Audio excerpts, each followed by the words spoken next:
Rick, thanks for coming in. I'm very happy to be here. How are you? I'm good. You all right? I'm excellent. Right on. Happy to be here. I was thinking the other day about when I was young. I used to walk up the stairs of the LSPU Hall, which is the Longshoremen's Protective Union Hall. Yes, indeed. The main home of theater in Yes. Newfoundland in so many ways. And around the third floor, just before you enter the theater, there's a yellow poster, and it's your show. It's the Show Me the Button and I'll Push It, or Charles Lynch Must Die. Yeah. And I remember seeing that, and you were already you at this point. Like you were already. I was already me. Yeah, you were already wow. you. You were Yeah. already you. You were already 22, Rick. Like you were already Right. huge for us. And I went like, what's the story on that? Like when did he do that? And I found out you did it when you were what? Like I was like 18 or 19 years old. And it's funny you bring it up because I got to talk to Peter Zosky. And I got to go on Zosky. That's how I knew, oh my goodness, this is really happening.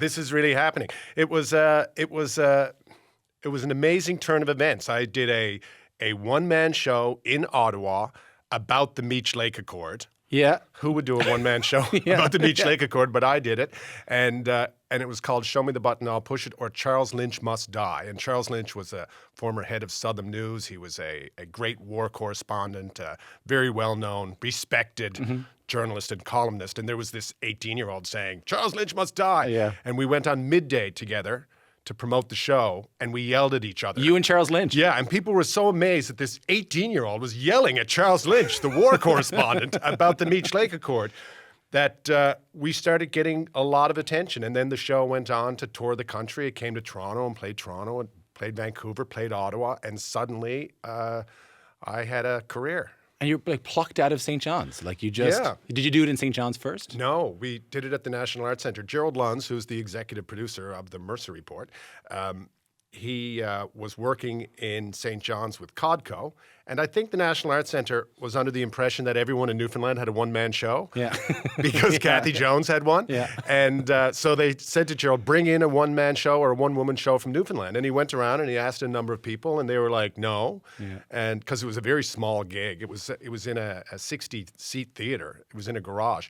And I said, yeah, because I was stupid enough at that age to say yes. If I knew what I know now, Yeah.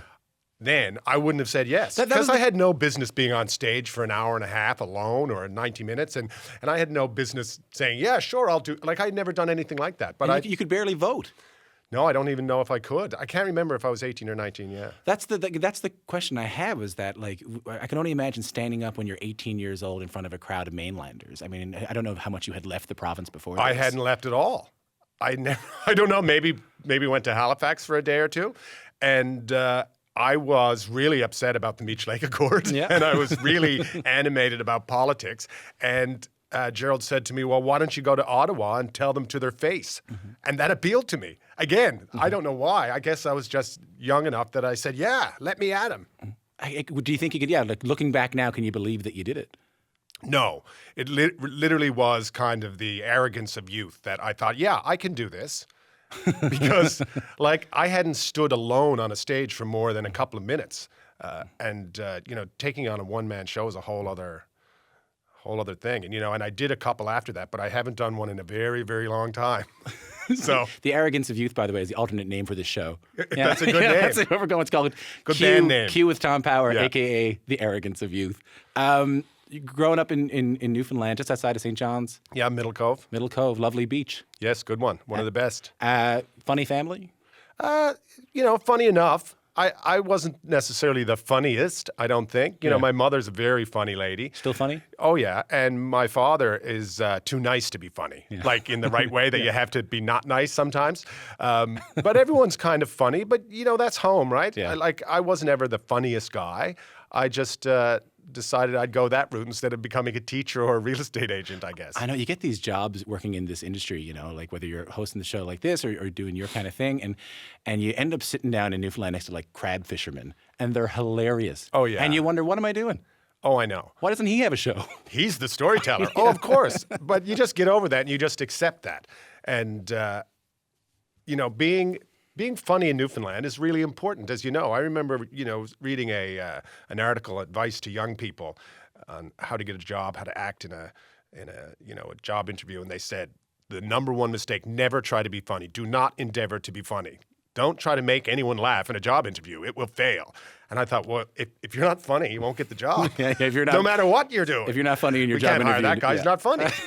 You want him around. Yeah. But there's always this kind of like Ray Guy style feeling. And Deanne, our producer, was after me to make sure I didn't say any Newfoundland names without explaining who people are. Okay, of worried course. that we go so deep on Right. Duckworth Street or something. Yeah. But, Ray Guy, noted satirist, one of the funniest people ever to write. I don't know if you knew Ray. I did know Ray, of course. Brilliant man. And, so much times he would talk about that Newfoundland humor.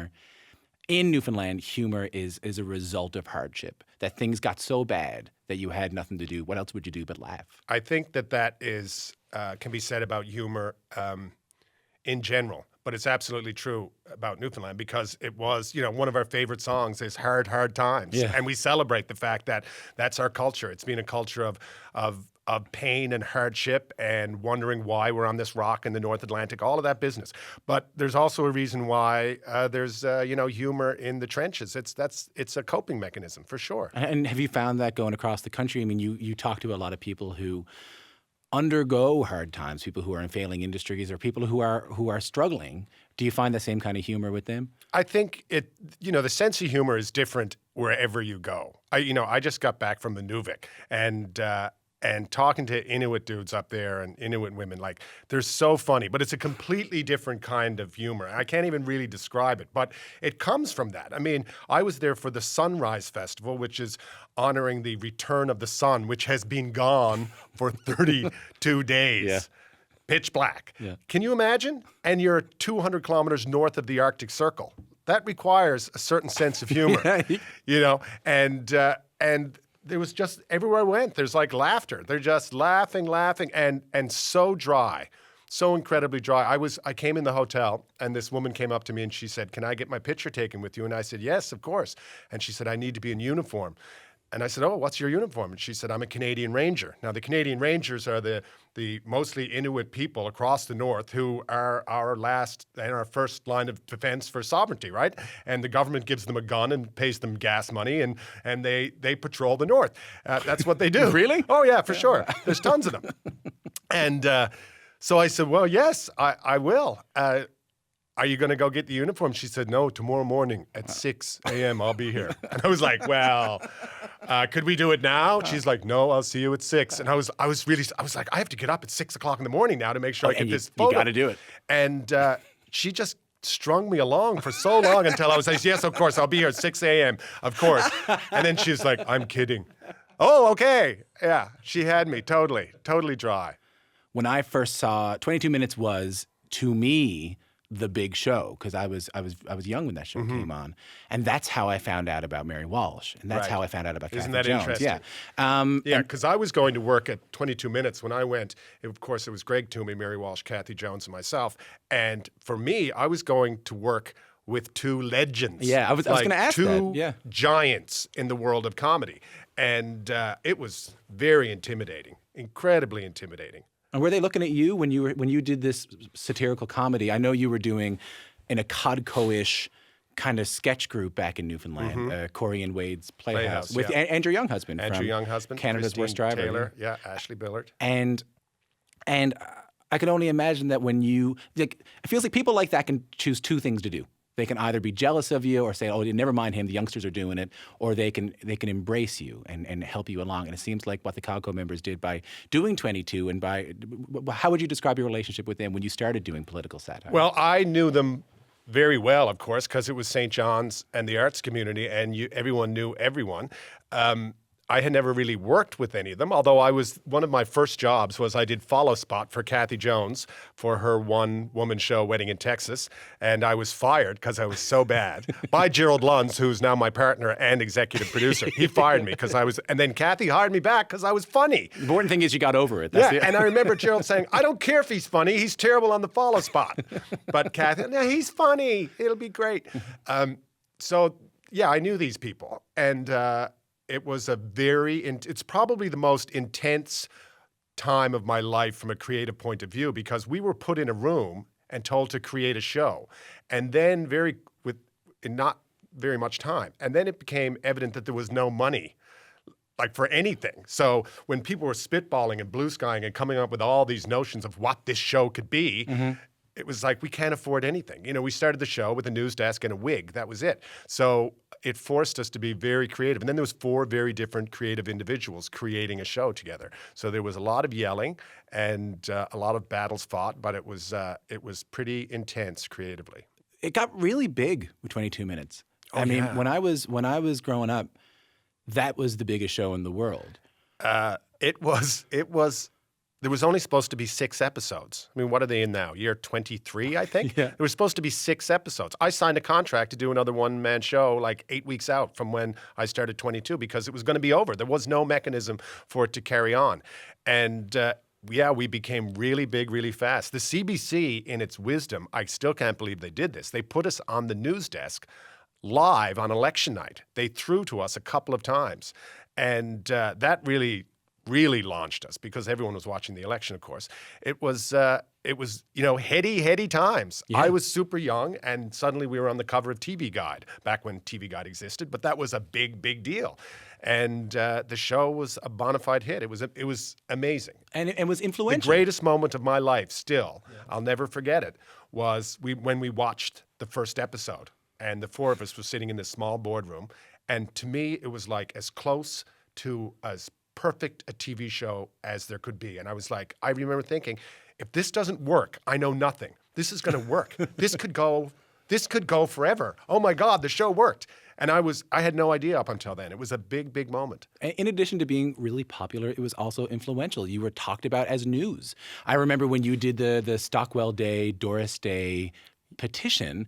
That was the biggest news in my school. That was all it was. That was a huge news story. And you also have to remember, so what I did was I did a petition on the show asking people to sign this petition, forcing Stockwell Day, who was the leader of the Alliance Party at the time, to change his name to Doris Day. And it had to do with referendums and all this business. But you have to remember, we bought the domain name 22minutes.com the week before because the show didn't have a website. Right. No shows had websites. In fact, it was that kind of forward thinking. And then it became a monster hit. It was the first time people logged onto a website, and it was the first time people signed an online petition. So half the news stories were about online petitions. Are they real? Are they not? Yeah. This is the internet. And had I had any sense, I would have somehow figured out how to monetize this insight that I had. But the next week they were like, are you going to do another petition? I was like, no. I could have launched change.org or something. But no, I just was, no, we did that joke. I'm not doing that again. But it was, 1.42 people a second. No, 42 people a minute were signing the petition. And it dominated the headlines during a campaign. And you can imagine, as a young political junkie, the fact that something that I was doing was actually being reported on the news in the middle of a federal election campaign was mind-blowing. Did you ever feel, so you hear Jon Stewart a lot when he would get kind of criticized on The Daily Show, he would say stuff like, hey, I'm not a politician, I'm a comedian. But you often feel like, well, he was definitely a player. Yeah. And there were moments there have been moments throughout your career where you've not just been a comedian, not just a satirist, but also like this moment, a bit of a player in there. Did you ever feel like that? Were there ever moments you sat back and said, I'm kind of part of it? Sometimes you realize that you become part of it, part of the machine, I guess. And, I like to think that anytime I've attempted to harness that, I've done it for good, not evil. We did a pretty substantial get out the vote campaign on the Mercer Report for the last federal election, and we created the app where you could go on, take your picture, and have I will vote and the date of the election, and that could go on Facebook and Twitter and Instagram, and we didn't even really brand that as an RMR thing. We just did it, and likewise with Spread the Net, we do the Spread the Net Student Challenge, and that raises a lot of money for malaria. But so I like to think that we do good things with it, not necessarily evil things. But that must be such a change to feel like you're not on the outside anymore. Yeah, I don't go to Ottawa very much anymore, or Parliament Hill. I do sometimes, but not nearly as much as I did in the old days of 22 Minutes. I would be up there all the time. And I always had to pinch myself that I had a parliamentary press gallery pass. It was always temporary, but like, oh my God, a parliamentary press gallery pass. I had to, it was really something. And I never felt like I belonged there, but because I always felt like I was pretending to be a journalist, which I was. And And now I go to Parliament Hill, and members of the press gallery come up to me and say, I grew up watching you on TV. Or cabinet ministers say, I remember in school, I used to be allowed to stay up late to watch you. And I'm like, how did that happen? But that's a career of, 24 years. And you've said that, it's funny, it's now with the Rick Mercer Report, when you leave 22 Minutes and you start the Rick Mercer Report, you've said that that's the closest thing to everything you've ever wanted to do, all in one program. Do you still feel that way? Oh, absolutely. The only advice Gerald, who's the executive producer, told me before I came on the radio this morning, he said, if you talk about Inuvik, don't get too excited on the radio. Because you know what? I was so excited about going there. And that feeling has never gone away. What excites you? Where did that feeling come from? Because you know what? I just knew whatever, even though it was going to be dark, which is really hard to make television in the dark. There's the expression, quick, we're losing the light. Well, when you only have 35 minutes of light, you got to move pretty quick. But I just thought, wow, all those people live up there. They're 200 kilometers north of the Arctic Circle. They're connected to Tuktoyaktuk by an ice highway. I'm going to go up there. This is just going to be so exciting. And I'm genuinely interested. I'm the guy who will, talk your ear off next to you on a plane if you're a stranger. And I'm genuinely interested in getting up there and seeing why they're there and what are they up to and what are you eating and having a good time and putting it on TV. Was that a change? Like, do you feel like you saw a change in yourself as maybe you got older or as your career progressed? Because now if I think of Rick Mercer, I now think of someone who does that kind of stuff, goes and interviews a crab fisherman and goes and talks to a guy who works on the light lines, or I remember watching one where you took a seaplane and interviewing, or when you got into the kind of safety container at the back of the boat and you were thrown down into the ocean. I love that stuff. When I used to think about Rick Mercer, I used to think of Harvey's with Jean Chrétien. I used to think about a real sharp, and you still are, a sharp political satirist. How have you seen your career progress like that?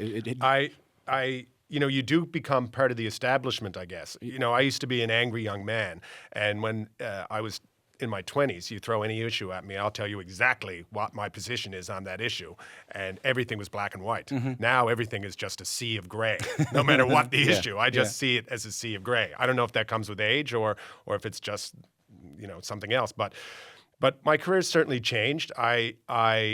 I didn't want to pal around with cabinet ministers anymore. And I felt like that's what was starting to happen. And I didn't, so I just decided I would continue doing the rants, but I wouldn't talk to their face. I would talk about them behind their back, and they could tune in and watch if they wanted, because it was important for me as a political commentator to remain removed outside of the bubble. So that's why I stopped going to Ottawa. I wanted to talk to you about the Rants. The Rants have been on since the early days of 22, since the first episode? Very first episode, because when 22 Minutes started, we didn't know what would happen. All we knew was it was going away after 6 episodes. So all my agenda going in was, I need to have something from this that I can now go to someone else and say, I want to create a TV show. This is what I'll do. So I put the Rant in there. And the thing about the Rant, as I mentioned, there was no money for 22 minutes. Mm-hmm. And the thing about the Rant is it was a minute and a half of television that cost $0. There's no costume, there's no wardrobe, there's no lights, there's nothing. Yeah. And to this day, it's a pretty affordable couple of minutes of TV. So it's been there ever since. Well, why do you think it resonates so much with Canadians, with the people who watch it? I think sometimes people say, that's how I was feeling. That's how I, feel about it. I think a lot of Canadians are ranters, and they're just ranting like at their television at home. And I think that people find it cathartic, and even when they disagree with me, they keep tuning in. And they let me know, of course. And it's kind of I was thinking on the way here, this is kind of a ranty time we're living in, too. It feels like everyone has a rant. I feel like Which is great. Every I'm all for it. Op-ed is a rant. Every think piece. I've never seen so many rants. Do you still feel like the rant you do for Rick Mercer Report is still the best way to get the message across? For me, and it's entirely my opinion. You can't create something like that with the collective. So the Mercer Report obviously has writers, and any combination of writer could create any aspect of the show. But the rant is just what I write on Thursday night and just myself, and it has to be that way. It must still feel like those early days of the show me the button and I'll push it. Well, sure, and it is always terrifying every single week because I never know. I don't put pen to paper until Thursday night, and so I know that Thursday night I have to start, and sometimes I'm there at 2:00 in the morning, and other times I'm gone after a couple of hours. I don't know how long it's going to take, and it's like distilling a sauce. It's like you take the whole cow and then just keep distilling it down and down and down until you have a little cup of gravy. And that's kind of the way I look at the rant. Like sometimes I can write 12, 13 pages, but I have to get it down to a minute or a minute and a half. So that little cup of gravy, maybe that's the good place to end, because if you look at the early days, because gravy is good. Because gravy is deadly. On fries. And thank you. Deadly's wicked. Thanks for coming in, Rick. Coming around for full circle just made a lot of sense to me, that the rant you're doing now is not dissimilar. I know you did political commentaries on CBC Radio when you first started. That was probably the beginning of the rant, except it was in a radio station. So what's the through line been, you think, from the beginning of your performing career right up until now? The through line would be, there's only two things that I've ever really been passionate about, and that's comedy and politics. And somehow I was so very fortunate that I managed to bring the two together. And I love my subject matter. I love it. And you have to love your subject matter. And I love my country, and I love politics. And I think that you can't fake that. You can hire a guy to write about baseball, but if he's going to be great at it, he's got to love baseball. It's got to be in his blood. And that's the way I feel about the country, and that's the way I feel about politics. Rick Mercer, it's been a pleasure to talk to you, man. Thank you. I got to tell you, it's very un-Newfoundland of me to say this, but I was very nervous about this, and you were a very big deal to me growing up. Thank you my very much. My entire life, and when I was in That's grade so 9, kind. when I was in grade 9, Mr. Gulliver named me most likely to be Rick Mercer in my junior high yearbook. There you go. So it's cool to talk to you, man, and thank Full you for circle.